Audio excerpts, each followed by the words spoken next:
சமீபத்தில் நடைபெற்ற அதிமுக பொதுக்குழு கூட்டத்தில் அதிமுக பொதுச் செயலாளர் எடப்பாடி கே.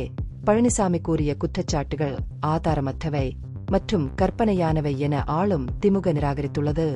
திமுக அமைப்புச் செயலாளர் ஆர்.எஸ். பாரதி வெளியிட்டுள்ள அறிக்கையில், முதல்வர் மு.க. ஸ்டாலின் அரசின் நற்பெயருக்கு களங்கம் ஏற்படுத்த பழனிசாமி தீவிர முயற்சிகளை மேற்கொண்டு வருவதாக குற்றம் சாட்டியுள்ளார். அதிமுகவின் முந்தைய சாதனை பதிவு என அவர் விவரித்ததைப் போலல்லாமல், திமுக நிர்வாகத்தின் ஆட்சி கவனம் செலுத்துவதாகவும் திறமையாகவும் இருப்பதாக பாரதி கூறினார்.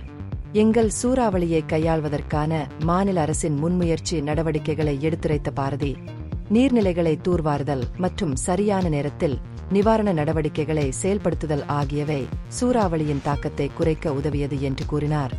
இயற்கை பேரிடர்களின் போது அதிமுகவின் தோல்விகள் என்று அவர் கூறியதையும், திமுகவின் தலைமையின் கீழ் தமிழகம் பெரும் சேதங்களை தவிர்க்க முடிந்தது என்பதையும் வலியுறுத்தினார்.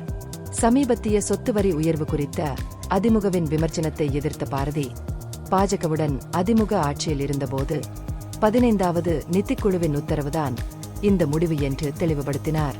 பழனிசாமி பாசாங்குத்தனம் என்று குற்றம் சாட்டிய அவர், குடியுரிமை திருத்தச் சட்டம் போன்ற பிளவுபடுத்தும் கொள்கைகளுக்கு அதிமுகவின் ஆதரவு சிறுபான்மை சமூகங்களுக்கு துரோகம் செய்வதாக உள்ளது என்று குற்றம் சாட்டினார். திமுகவின் சாதனைகளை மேற்கோள் காட்டி உலகளாவிய முதலீட்டாளர்கள் சந்திப்பு மற்றும் முதல்வர் ஸ்டாலினின் வெளிநாட்டு பயணங்கள் போன்ற முயற்சிகளின் வெற்றியை பாரதி சுட்டிக்காட்டினார். இந்த முயற்சிகள் மாநிலத்தை வளர்ச்சி மற்றும் நிர்வாகத்தில் முன்னணியில் நிலைநிறுத்தியுள்ளன என்று அவர் வாதிட்டார். இறுதியாக பாரதி அதிமுகவின் ஆட்சியின் போது ஏற்பட்ட நிர்வாக தோல்விகள் என்று விமர்சித்தார். இதனால் தமிழகம் பல்வேறு துறைகளில் பின்தங்கியது. திமுகவின் ஆட்சி மக்களை உள்ளடக்குதல், முன்னேற்றம் மற்றும் மக்களின் தேவைகளை நிவர்த்தி செய்வதில் கவனம் செலுத்துகிறது என்று அவர் மீண்டும் வலியுறுத்தினார்.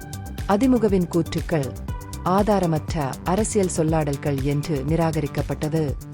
இது உங்கள் தினக்கதிர். நன்றி.